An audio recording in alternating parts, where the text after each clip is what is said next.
O tema da minha palavra hoje à noite nós vamos ter batismo, vai ter uma grande festa aqui.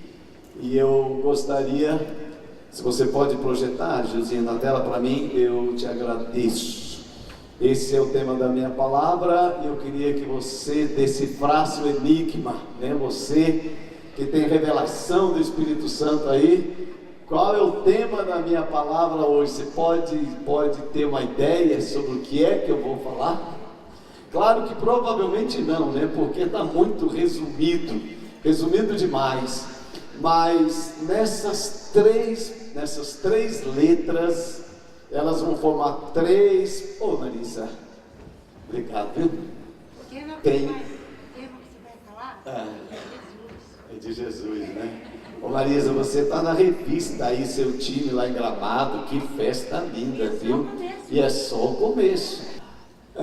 Eu penso que isso é a base da minha vida, é a base da sua família, é a base da igreja, né? Essas três letras. Eu quero falar hoje de manhã sobre propósito, visão e paixão. Não sei se vou conseguir, tem muita coisa que eu gostaria de repartir com vocês, então não sei se vou poder completar tudo hoje de manhã ou a gente faz depois num outro dia. Mas essas três palavras, elas resumem aquilo que tem ocupado muito o meu coração. Eu, com vocês, né, fico pensando em tantas coisas que estão acontecendo, né, nesses dias. Continuo pensando no propósito de Deus para a minha vida. Eu sempre penso, será que eu estou, e vi o Jonathan orando agora de manhã, será que eu estou cumprindo o propósito de Deus? Será que eu estou dentro do propósito de Deus? E será que a igreja está dentro do propósito de Deus? Minha família, será que minha família está cumprindo o propósito de Deus? Quando vem crise é o momento da gente fazer muitas perguntas, né? Por que isso? Por que aquilo? Então eu tenho pensado muito nesses dias, eu tenho pensado muito na visão, não na visão daquilo que nós conhecemos como visão, simplesmente, que é a visão de células. Não é essa visão que eu quero falar, ainda que ela faça parte, né, da visão, e também eu quero falar um pouco da paixão, né, como as pessoas estão lidando, né, com as suas paixões e como nós podemos conduzir a nossa paixão para cumprir a visão e para alcançarmos o propósito para as nossas vidas. Vamos começar lendo o livro de Atos, capítulo de número 13, verso de número 36. Atos, capítulo 13, verso de número 36. Esse texto, ele foi a base para criar o Clube do Tempo, né? Depois talvez eu explique para vocês. Diz assim: porque Davi, na verdade, havendo servido a sua própria geração, essa tradução diz pela vontade de Deus. A tradução que eu estou usando diz assim: conforme o desígnio ou o propósito de Deus, foi sepultado com seus pais ou com seus antepassados e seu corpo se decompôs. Eu vou ler numa tradução que eu tenho aqui: porque Davi, na verdade, tendo servido a sua própria geração, conforme o desígnio ou o propósito de Deus, adormeceu e foi para junto de seus pais e viu a corrupção, ou morreu. Vamos pensar aqui, o que é um propósito? O propósito é a razão das coisas, é porque eu existo. O propósito sempre vai responder a pergunta por quê? Por que disso? Por que daquilo? Por que essa caixa está aqui? Você quer uma caixa de som? Por que ela está aqui? Por que essa caixa está aqui?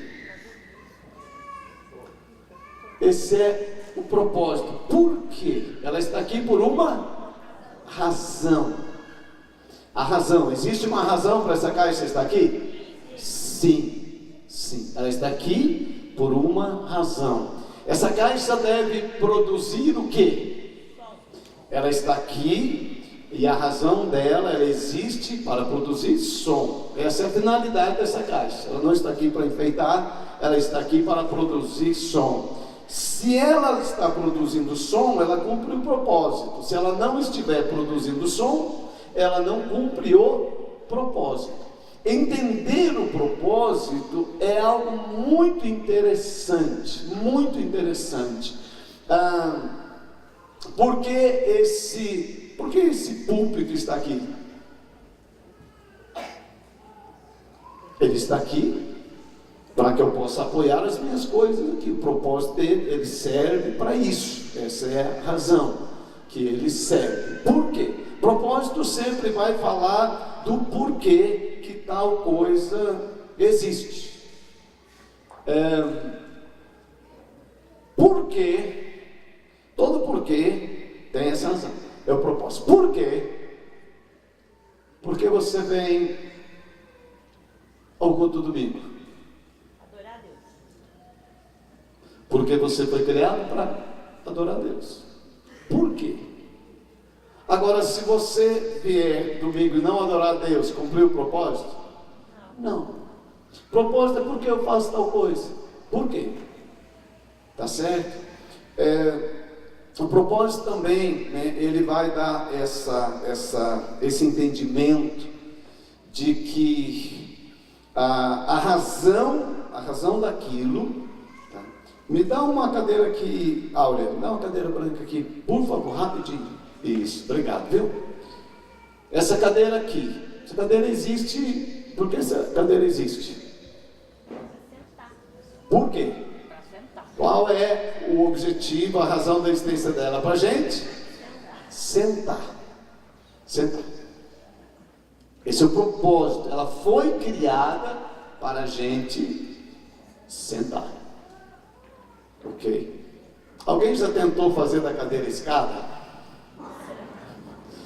Funciona bem? Às vezes sim, às vezes não, porque ela não foi criada para ser uma escada, mas às vezes a gente usa. E quando a gente usa alguma coisa fora do propósito, nós podemos ter problemas.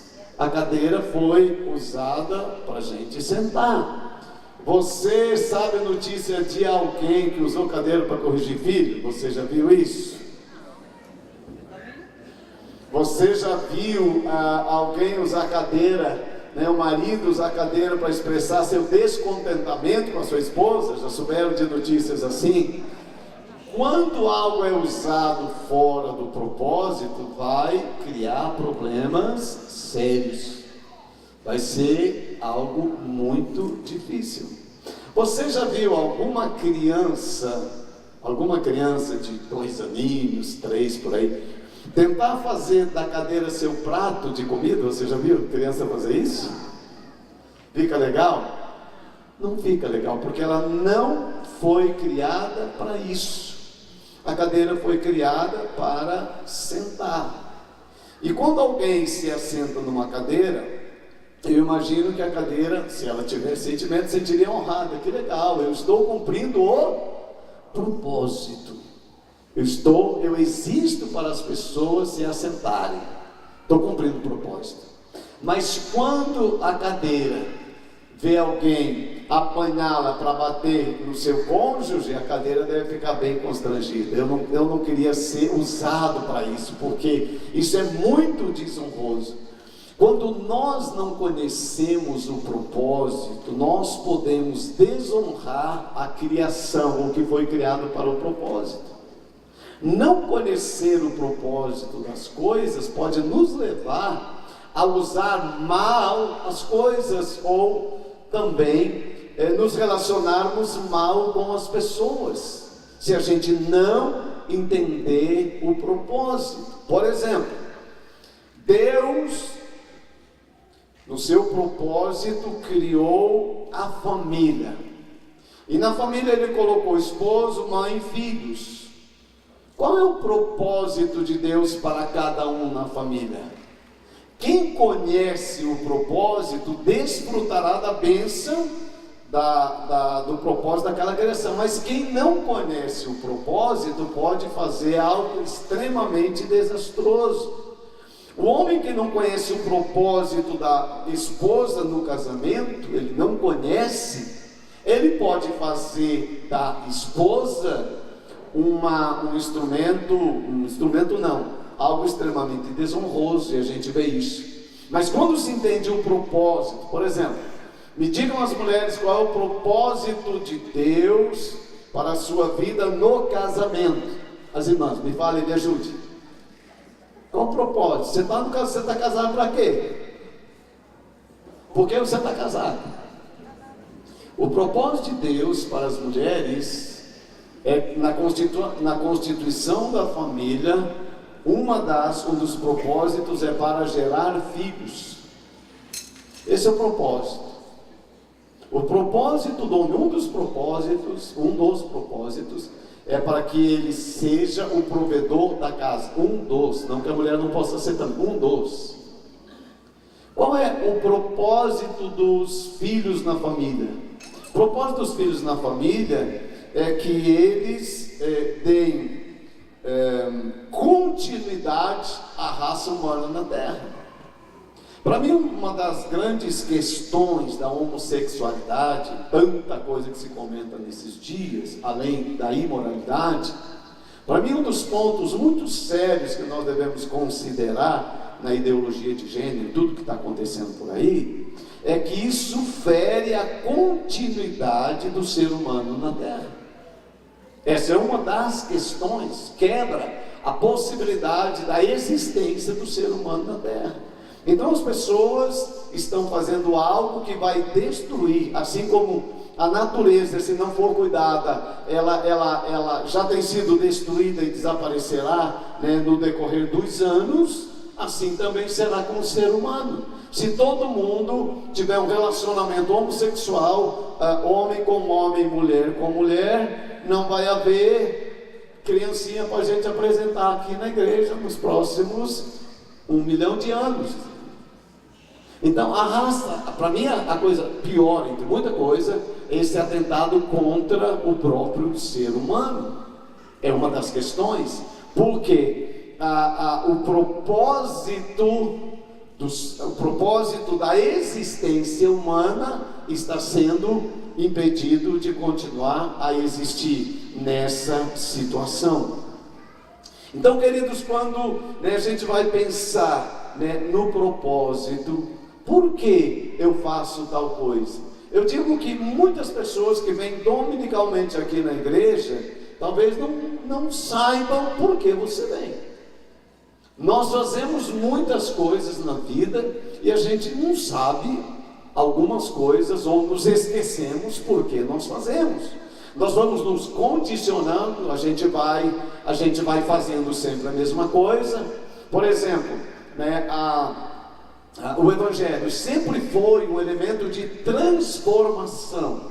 O Evangelho é o poder de Deus, para a transformação, para a mudança de todo aquele que crê. Eu pergunto, parte do Evangelho no Brasil hoje, do Evangelho não, mas o Evangelho é representado pelos evangélicos. Os evangélicos, eles representam um grupo de pessoas que foram transformados pelo poder de Deus, sim ou não? Sim ou não? Boa parte não foi transformado, apenas virou evangélico, como poderia ser católico, espírita ou qualquer coisa. Ele apenas mudou, há muita mudança de religião e pouca mudança de vida. O Evangelho sempre, o propósito do Evangelho é transformar o ser humano de pecador em salvo em Cristo. Esse é o propósito do Evangelho. Jesus morreu para isso, para que nós sejamos transformados, venhamos nascer de novo, ser transformado, transformação. Ou seja, aquele que mentia não mente mais. É isso que a gente vê no meio evangélico hoje. Ele mentia, depois ele ficou evangélico, ele continua mentindo. Não estou falando de você, eu estou falando de muita coisa que a gente vê. Espero que isso não sirva para você, espero que não sirva para mim. Falar a verdade é resultado do propósito de Deus para a nossa existência. Nós fomos criados em Deus para viver em santidade. Esse é o propósito de Deus, que nós vivamos em santidade. Eu pergunto, o mundo evangélico é um mundo de pessoas que vivem em santidade hoje? Uma boa parte não. Também não é o seu caso, não é o meu. Em nome de Jesus não é isso. Mas só para nós pensarmos. A igreja, qual o propósito? Uma pergunta que eu faço para você. Antes de ir para essa, antes de refletir um pouquinho, eu vou te responder. Por quê? Por que você vem na igreja?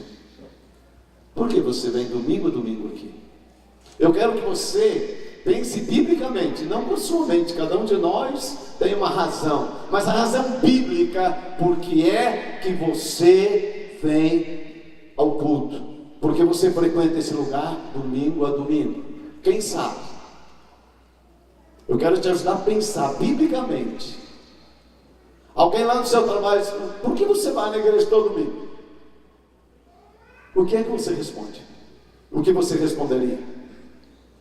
Se diante de Deus perguntar: meu filho, por que você foi à igreja todo domingo? O que você vai dizer?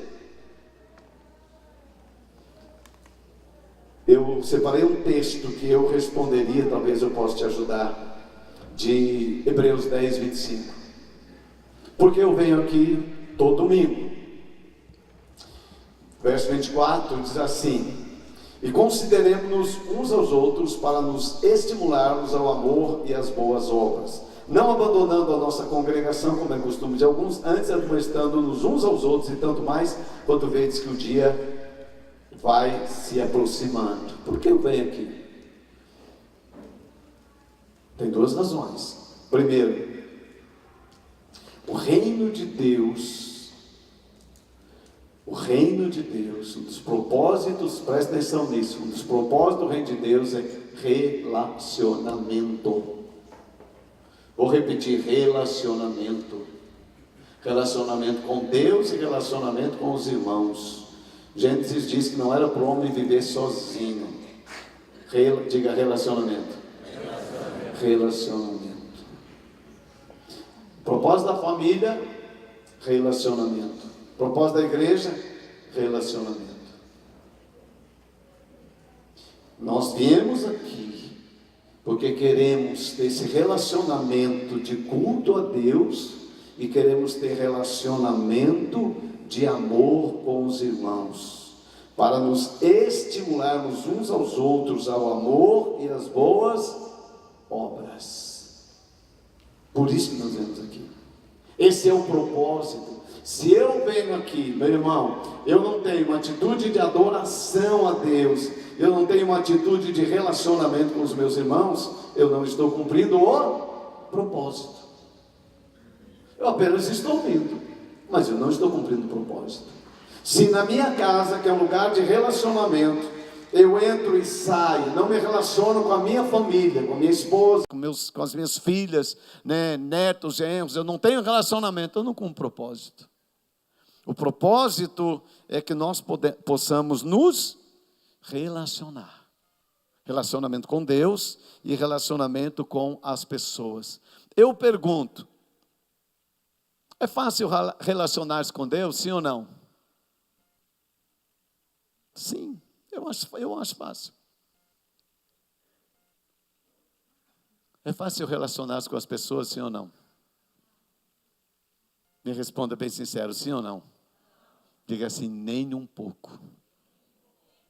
Ser humano é uma complexidade. Um dia ele está de um jeito, outro dia ele está do outro jeito, e outro dia está de jeito nenhum. Você nunca sabe. Não é verdade? Você nunca sabe. É uma coisa impressionante. O relacionamento entre marido e esposa é uma coisa fácil? Diga assim: nem um pouco, pastor. Diga assim: pelo menos lá em casa. Nem um pouco. Ah, mas eu acho que nem o relacionamento de um pastor, de uma pastora em casa deve ser que nem anjo. É, anjo.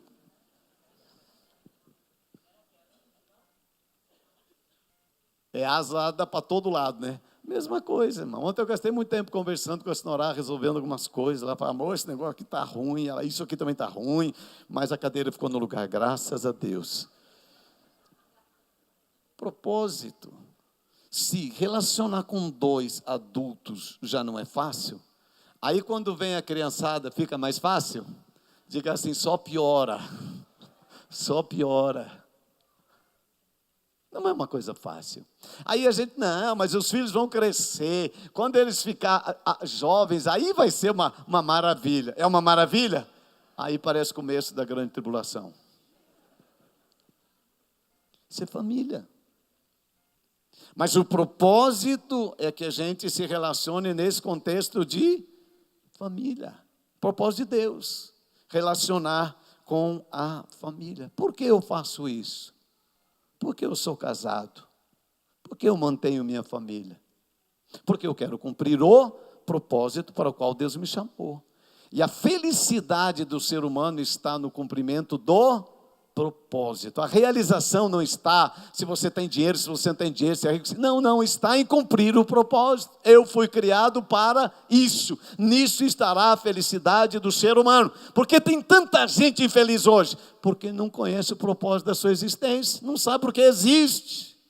Está no mundo, os dias estão passando. E ela não sabe a razão por que eu estou aqui. Faz essa pergunta, por que eu estou aqui? E responda, porque eu não estou lá. Por que eu estou aqui, gente? Mas no meio essa é uma pergunta existencial, mas o que acontece? No meio da correria, o mundo faz tanto barulho para a gente não fazer essa pergunta, porque quando faz, dá um negócio na cabeça da gente. Então a gente vive e vai vivendo. Deixamos de fazer uma pergunta para as crianças, que era fundamental na formação do ser humano. Que pergunta? Lá com 8 anos, 7, 9, todo tio, todo o avô, né, todas as pessoas ali interessadas, faziam uma pergunta, olhavam para a criança, qual a pergunta que faziam para a criança? Você sabe? O que é que você vai ser quando crescer? A gente faz essa pergunta hoje? Raramente a gente faz. Então a gente vai crescendo, sem perguntar, eu existo para quê? Para que eu existo, gente? Para que eu existo? Pergunta dentro de você, não faz, para que eu existo? Estou nesse mundo para quê? Apenas para completar um número que precisava nesse mundo? É para isso que eu existo, ser mais um? Para que eu existo? Para que existe minha família? E a pergunta que me desespera, por que a Shalom existe? Faz essa pergunta, por que a Shalom existe? Por que a Shalom existe? Qual o propósito disso? É ter mais uma igreja na cidade? É para isso que a gente existe? A gente existe para quê, irmão? Para quê? Para que nós existimos como igreja? Nós precisamos, no meio dessa correria toda, parar e perguntar, existo para quê? Para quê? Tem louvor, para que tem louvor na igreja? Para ter cantoria? Para que existimos? Eu trabalho onde trabalho, porque eu trabalho lá. Por que você trabalha lá no lugar que você trabalha? Você já perguntou? A única razão que você trabalha lá é porque lá você ganha seu salário? É isso? Por que você trabalha onde você trabalha? Por que você faz o que você faz? Nós vamos caminhando, e a gente vai levando a vida. E aí vem uma insatisfação enorme. E toma remédio de tarja preta para dormir, tarja roxa, toma de tudo que é cor para ver se, porque tem alguma coisa que não está, lá dentro não está coordenado, não tá acalmado. Por quê? Gente, uma coisa que eu pergunto assim, Deus, por quê? Por quê que nós estamos nessa crise? Por que, Deus? Por que vem crise? Gente, eu continuo fazendo as mesmas coisas, dedicando a vida a Deus do mesmo jeito, como você. E aí vem a crise. Por que vem a crise? Será que a crise acontece do nada? Por que vem a crise? Por quê? Logo, né, se a pergunta, e eu quero fortalecer muito esse primeiro do propósito, por quê? Porque nós misturamos o porquê do para quê. Mas eu quero separar por quê? Por quê? Nós fazemos o que nós fazemos. Por quê? Gente, eu vou te fazer outra pergunta, e vou ligar com aquilo que eu fiz aqui. Por que o Regis e a Mônica apresentaram a Marissa hoje? Por quê? Por que vocês fizeram isso? A gente vai fazendo as coisas, não é verdade? Mas por que vocês fizeram isso? Você podia não ter feito. Mas por que fizeram isso?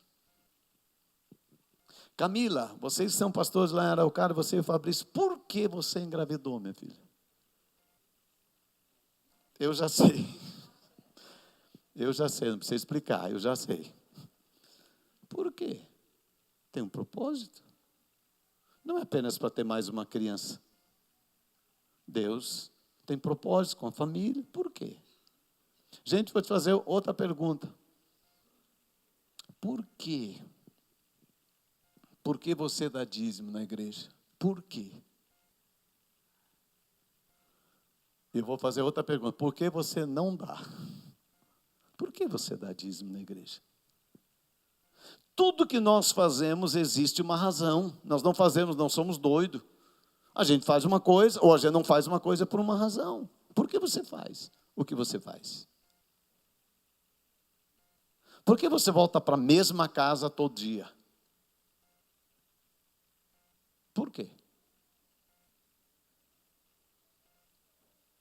Eu fui olhar e até o texto da Bíblia, o texto que nós usamos, eu queria usar um texto da Bíblia. Por que eu reúno aqui? Por que eu entrego o dízimo? Por que eu faço isso? E aí eu percebi que o texto que eu uso... Procura um texto da Bíblia para me responder por que você dá dízimo na igreja. Dá um texto rápido aí, se você que vem na sua cabeça. Vai lá, me ajuda aí. Malaquias 3. Eu também ia falar esse texto. Por quê? Mas esse texto não responde o porquê. Esse texto vai responder o para quê, que é diferente. E depois eu vou te mostrar a diferença. O porquê, por que eu faço isso? Sabe por que eu faço isso? Primeiramente, a resposta está lá, deixa eu pegar aqui.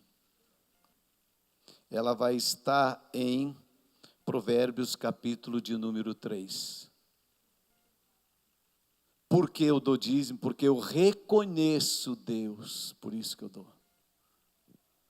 Diga, porque eu reconheço Deus. É o mesmo texto que eu li lá, baseado também em Deuteronômio 8. Eu reconheço Deus, por isso. Por que eu dou dízimo na igreja? Eu dou porque eu reconheço que é Deus que me dá força para trabalhar. Eu reconheço que é Deus, né, que abriu todas as portas. É o que... Coloca para mim lá, Provérbios capítulo de número 3, só para a gente ver o porquê. Eu quero te ajudar a entender as coisas. É necessário. Provérbios capítulo 3, isso. Coloca a partir do primeiro para mim, só para você ver junto comigo. Por quê? A partir do primeiro. Isso. Filho meu, não te esquece da minha lei, e o teu coração guarde os meus mandamentos. Isso aqui é para o pessoal da obediência, está bom demais, né? A gente faz porque é para fazer. Porque eles aumentarão os teus dias, olha lá, por quê? Porque aumentarão os teus dias, te acrescentarão anos de vida e paz. Próximo. Não te desampara a benignidade, a fidelidade, ata ao teu pescoço, se escreve na tábua do teu coração. Mais. E acharás graça e bom entendimento aos olhos de Deus. Queridos, olha esse texto. Está falando de oferta. Está falando de você consagrar seus bens a Deus. E a visão que nós temos quando eu entrego dízimo e oferta, a única recompensa que eu vou ter vai ser prosperidade financeira, dinheiro, mas não é isso, o reino de Deus é muito mais que isso. Está dizendo assim, ó, você vai achar graça e bom, bate assim na sua cabeça, assim, diga assim, bom, se você tem cabeça faz, bom entendimento, bom entendimento. Uma das maiores dificuldades financeiras é as pessoas não entenderem as regras financeiras, não entende. E se você não entende, você vai ter confusão nessa área. Se você andar, com Deus na área financeira, você vai ter graça, diga assim, graça. Mas diga graça bonita, diga assim, graça. O que é graça, meu irmão? Graça é favor de Deus, diga favor de Deus. É ter mais do que você merece ter, irmão. Isso é graça, é graça. Você tem graça e você tem bom entendimento. Eu entendo. Queridos, entender de vida financeira hoje é um desafio, porque nós não entendemos o propósito do dinheiro. A maioria das pessoas não entende o propósito do dinheiro. Não entende o propósito do dinheiro. Então eles não têm bom entendimento em relação ao dinheiro. Mas você vai ter bom entendimento aos olhos de Deus e você também vai ter bom entendimento. Aqui tem duas coisas que eu gosto. A graça é de Deus, mas a graça também vem da parte dos homens. Muita graça virá a nós através dos homens e muita desgraça virá também através dos homens. Eu estava pensando sobre isso. Vamos imaginar que você é chefe. E aí veio a crise e você tem que demitir. Você tem 2 funcionários trabalhando com você. Um funcionário é super esforçado. Ele veste a camisa da empresa. Ele chega antes, ele sai mais tarde. Ele dá o melhor de si, ele trabalha, ele estuda, ele se prepara. Ele recebe o salário e aí ele diz, muito obrigado. Essa empresa tem sido usada por Deus para abençoar a minha vida e a minha família. Ele tem um coração grato. Aí tem outro funcionário. Ele chega em cima da hora. Ele só faz o que é mandado. Não se prepara. Não se aperfeiçoa, não faz nenhum curso para melhorar sua performance lá no emprego. Quando ele recebe o salário, ele pega e fala assim, antigamente era olerite, agora não tem mais olerite, né? Mas ele olha lá no banco e fala, essa miséria mesmo. Não dá para nada, não dá nem para pagar as contas. Não tem uma palavra de gratidão. Aí você tem que demitir um. Você é chefe, qual que você vai demitir? O primeiro ou o segundo? O segundo. Porque você não acha graça diante dos homens. Entenderam? O que é achar graça diante dos homens? É achar o favor dos homens. É achar gente que vai te ajudar a realizar os seus sonhos. Você não realiza todos os seus sonhos sozinhos. Quando eu cheguei em Curitiba em 83, era uma crise de emprego como agora, tinha emprego em lugar nenhum, muito difícil. Mas eu já tinha achado graça aos olhos de Deus, porque eu tinha um emprego muito bom lá no sul, e Deus disse, sai do emprego, e em obediência eu saí. E aí eu fiquei desempregado, eu cheguei em Curitiba, eu tinha a graça de Deus, porque eu tinha caminhado no caminho da obediência. Então, chego nessa cidade, não conheço ninguém aqui, eu vou procurar emprego, como agora, não tem emprego em lugar nenhum. Mas eu chego num lugar, eu estou falando com algumas pessoas, e aí um rapaz diz assim, olha, eu sei onde estão precisando de alguém, me dê o endereço. Eu cheguei lá. Quando eu cheguei, assentei com o diretor daquela empresa, eu achei graça aos olhos dele. Ele me deu um emprego. Então, uma semana eu estava empregado. Mas eu não tinha como pagar, eu não tinha como alugar um apartamento e ter fiador. Você sabe dessa história. Porque eu não conhecia pessoas aqui na cidade. E eu conheci um homem que ele se dispôs, é uma história triste, eu sempre conto, ele se dispôs a ser meu fiador.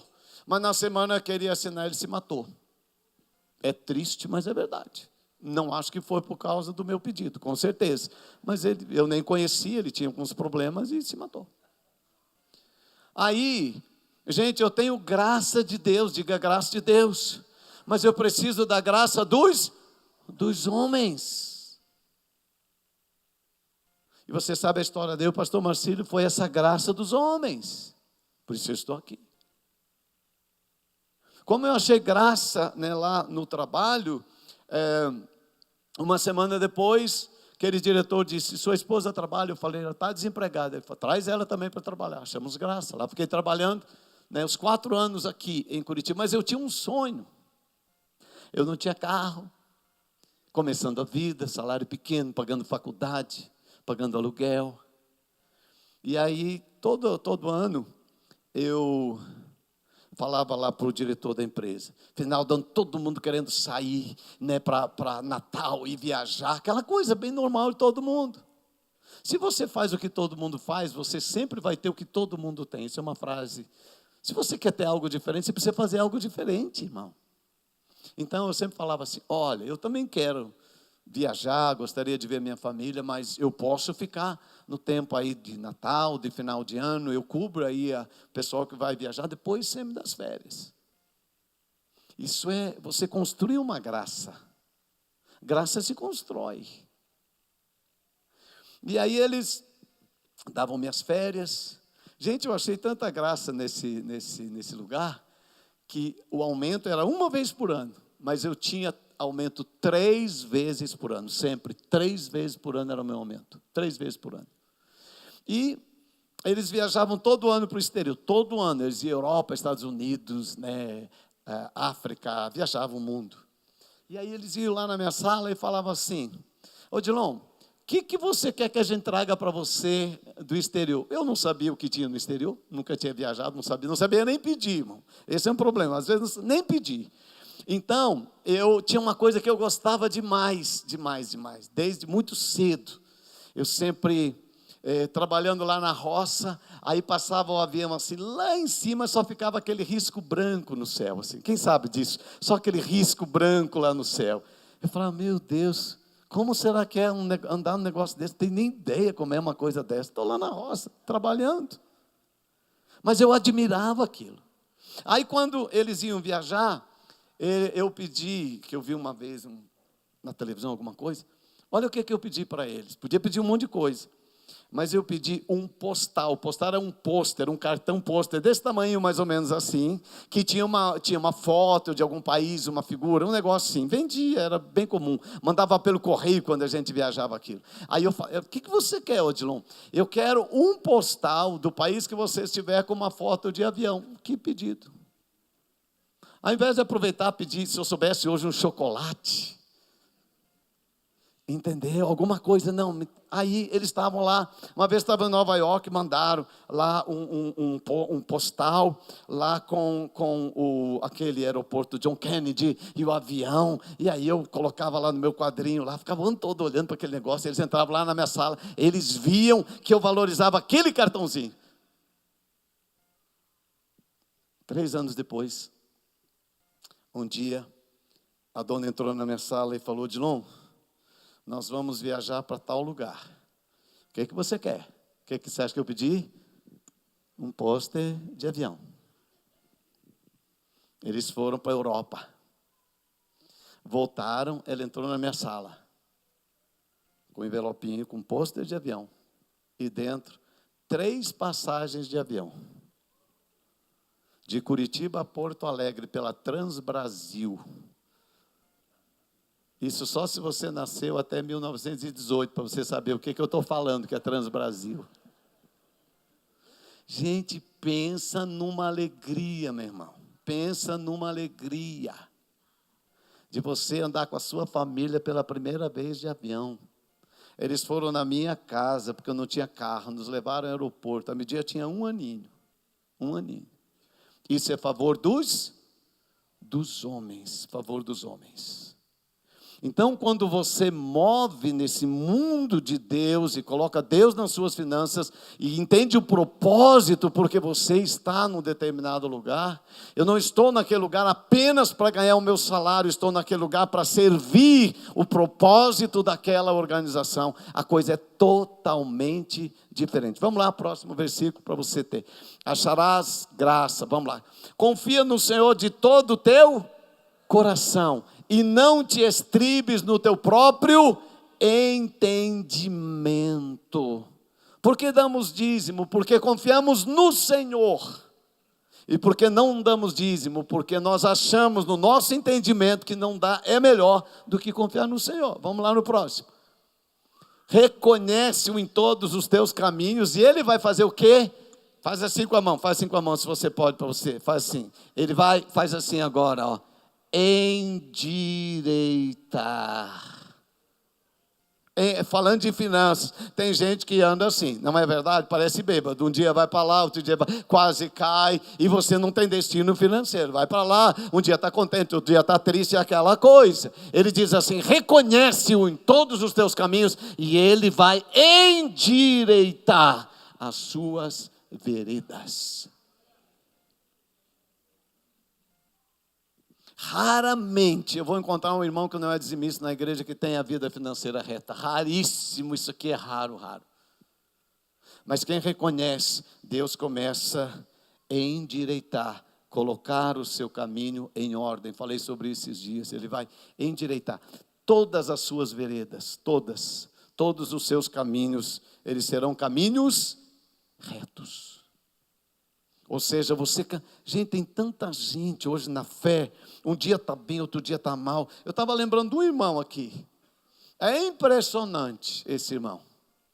Ele converteu, não vou falar o nome, mas ele converteu uns 3 anos aqui. Gente, eu já vi esse irmão pular tanto na unção. Ele, quando está no fogo, me abraça, chora, corre aqui para frente. Eu falo, meu Deus, é o melhor crente da Shalom. Daí a pouco o bicho desaparece. Desaparece mesmo. Aí vai saber a notícia, está afogado no pecado até o pescoço. Enrolado em dívida até para cima do pescoço. Tu sabe de quem eu estou falando, Zé Luiz? Aí a gente vai lá, ajuda. Já fizemos isso, ajudamos. Aí chora, pastor, você é o melhor pastor do mundo. Beija o pé, beija a mão. Fala, nunca vou deixar dessa igreja. É impressionante. E aí você, daí a pouco, ele está sumido de novo agora, Zé Luiz. Está voltando. Porque é assim, ó, não tem vereda reta. Um dia está aqui, outro dia está lá. Você entendeu?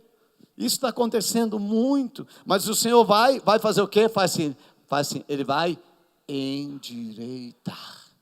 Vai colocar na linha. Tem gente que é assim emocional. Tinha um dia, meu irmão, mas é uma comunhão que beija até manequim, de tão amoroso que é. E tem outros dias que passa do seu lado, não te dá nem oi. Você conhece assim? Gente assim. Áurea, que bom, tu era bem assim, agora tu está bem direitinho, graças a Deus. Um dia a Áurea parecia uma anja, outro dia parecia uma cascavel. Era impressionante. Lembra, Áurea, quando te dava? Hoje a Áurea, Deus está assim colocando, né, direito. É isso, quando você reconhece Deus, Ele vai endireitando as suas veredas. Ele tem uma... Então, isso é interessante. Vamos lá, o próximo.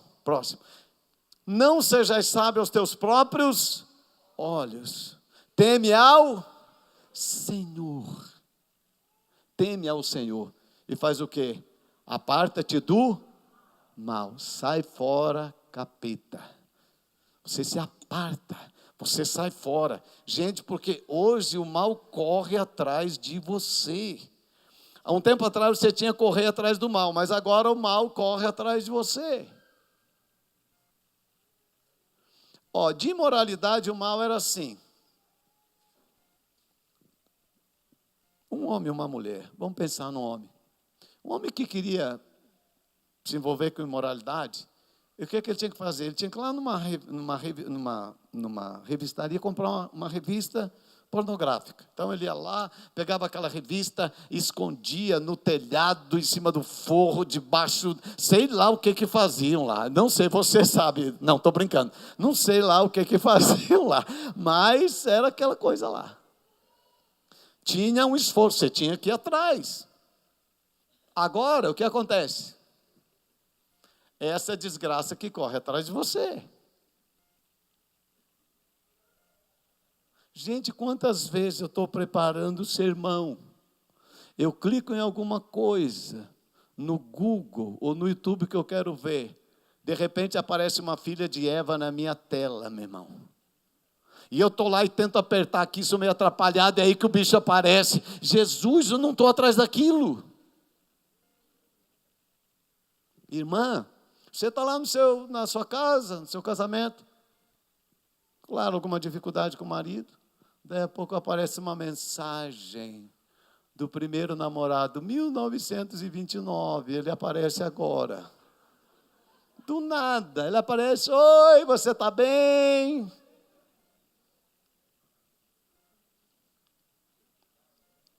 O que a Bíblia diz? Aparte-se do mal.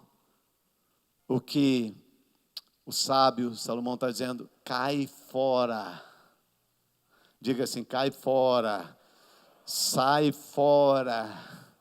Isso que a Bíblia está dizendo. Não seja sábio aos teus próprios olhos, antes tema ao Senhor.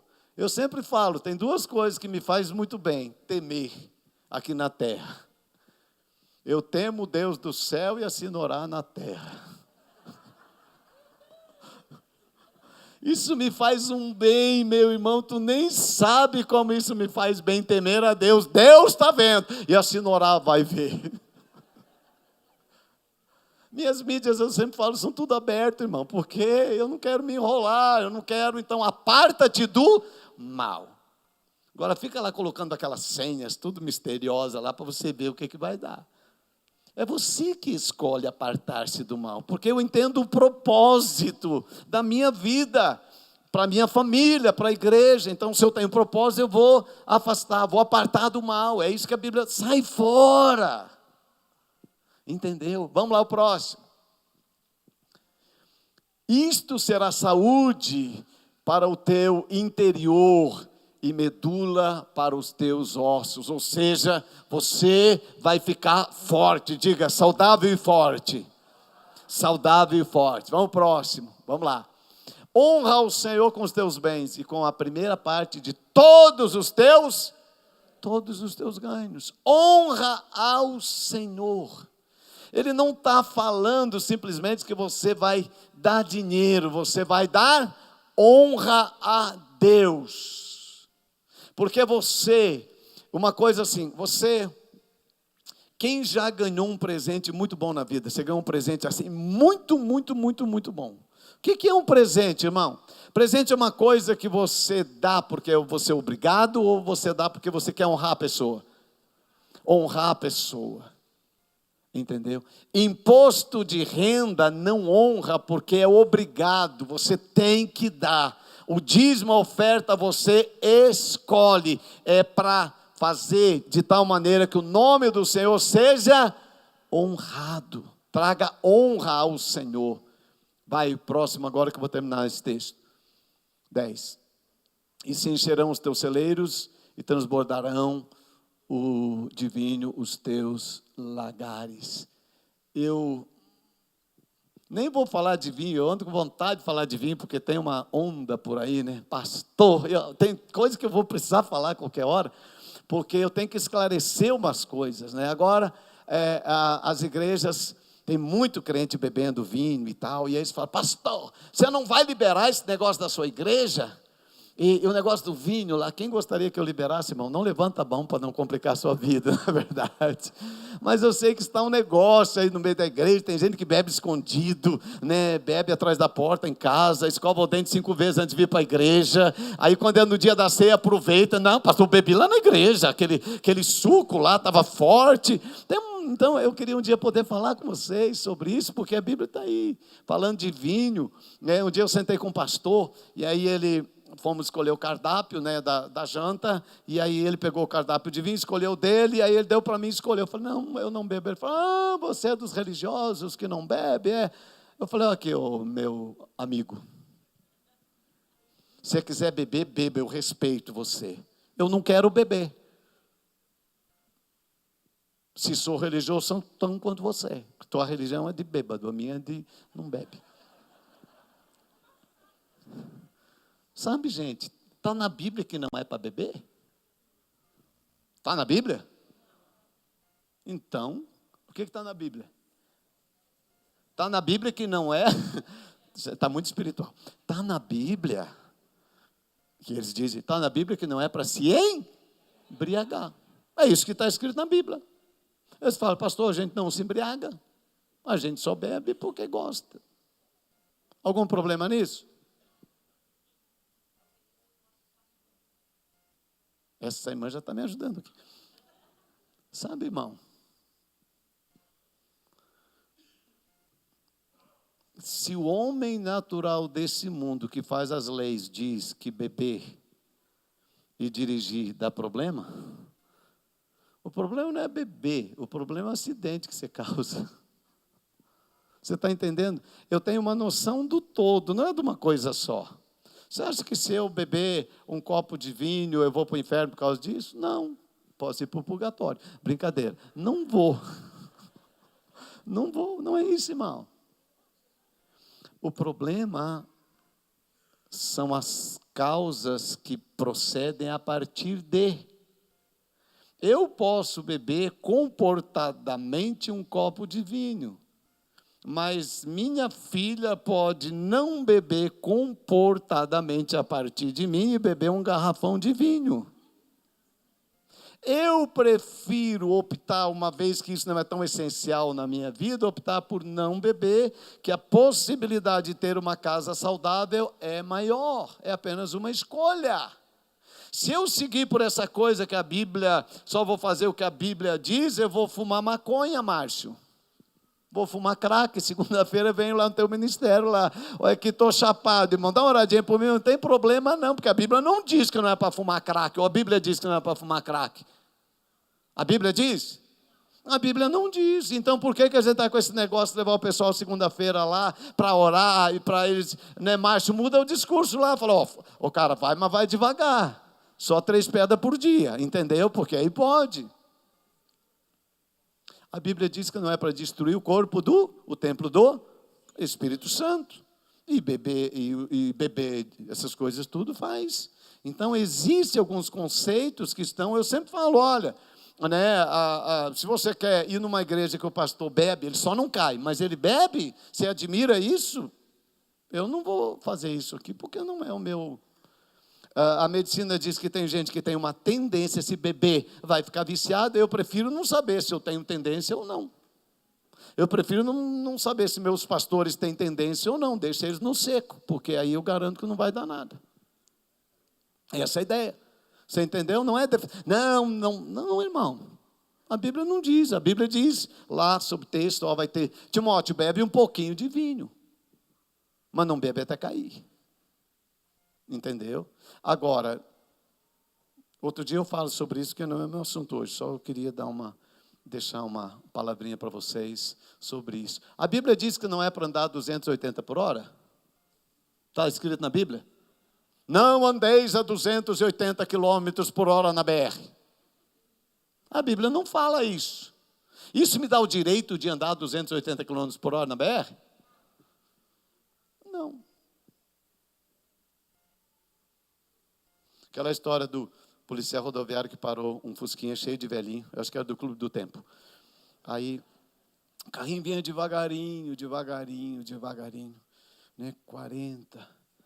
Aí, ele falou, moço, por que você está andando a 40? Só que ele olhou, os velhinhos estavam tudo cabelo arrepiado. Aí ele disse, porque diz BR 40. Aí um velhinho de trás disse, nós acabamos de sair da BR 280. Eu contando piada é demais, gente, eu admiro. Gente, tem coisa que não está escrito na Bíblia, mas o bom senso da preservação da vida diz que nós devemos observar princípios. Qual o propósito da sua vida? Qual o propósito da igreja? Esse ano minha grande pergunta é qual o propósito da igreja? A igreja está cumprindo o propósito? Gente, isso me inquieta. O propósito de Deus para a igreja, o que Deus espera. Eu estou certo que quando temos comunhão, relacionamento, estamos cumprindo o propósito. Quando servimos uns aos outros, estamos cumprindo o propósito. Você vai ler na revista, né? O nosso grupo de apoio de amor e cuidado está cumprindo o propósito. O Christopher me ligou ontem, ele falou: pastor, eu quero encerrar o ano, né? Que é os voluntários de evangelismo. Eu quero fazer um grande evento lá no Caximba. E ele disse: pastor, só tem um problema aqui. Eu vou precisar de umas 100 pessoas da igreja para fazer esse evento lá, para aquela, né, impressionante que está acontecendo lá, naquela creche, tudo você sabe que está acontecendo. Aí ele disse: vai ser mais ou menos umas 1000 pessoas, eu vou precisar de 100 pessoas da igreja, voluntários, para me ajudar. Só que eu precisava, pastor, que isso fosse feito num domingo. E como é que, eu não sei se você vai concordar em liberar 100 pessoas da igreja. Eu falei: claro que não vou. Brincadeira. Isso eu faria naturalmente. Mas eu fui diante de Deus e eu disse: Deus, qual é o propósito da igreja? O propósito é apenas uma reunião que a gente faça todo domingo? Ou tem um propósito maior por detrás disso que eu preciso ver nesses dias? Quantos acham que é o propósito de Deus que a gente atenda pessoas que estão fora da igreja na miséria, que não vêm aqui, mas a gente ir lá fora? Eu falei: Christopher, vamos fazer o seguinte. Eu tenho um propósito, eu quero fazer algo no final do ano, então eu uno o meu propósito ao seu, vamos fazer juntos.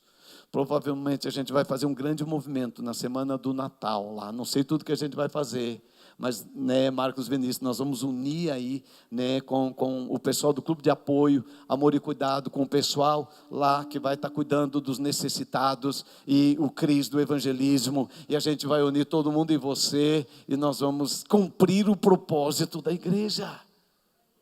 Ou você acha que a igreja existe apenas para no Natal todo mundo fazer aquelas ceias, comer até ficar empanturrado, no outro dia ter que tomar... O que toma no outro dia? Eu nem sei. O que é? Sonrisal aí? Não, Sonrisal já passou, né? Mas Epoclé, é isso, Epoclé, e toma aquela coisa lá para ver. Aí olha lá, né, na geladeira tem aquele monte de comida sobrando. Esse é o propósito da nossa existência? Comer. Não é o propósito, tem que comer, mas não é o propósito principal. O propósito principal é que a gente se relacione com Deus como igreja e que a gente ame as pessoas. Qual o propósito da sua existência, irmão? Por que você está aqui? Por que nós estamos aqui? 2018 será um ano que eu quero descobrir ainda mais o propósito da igreja. Davi disse: meu propósito, eu sirvo na minha geração. E se você olhar a vida de Davi, é impressionante como a existência de Davi foi para servir ainda jovenzinho. Gênesis 17, o seu pai disse: Davi, toma agora para teus irmãos grãos tostados e 10 pães, e corre até o arraial e leva para eles. Leva também esses queijos ao seu comandante 1000, e verá como passam os teus irmãos, e me traga a notícia.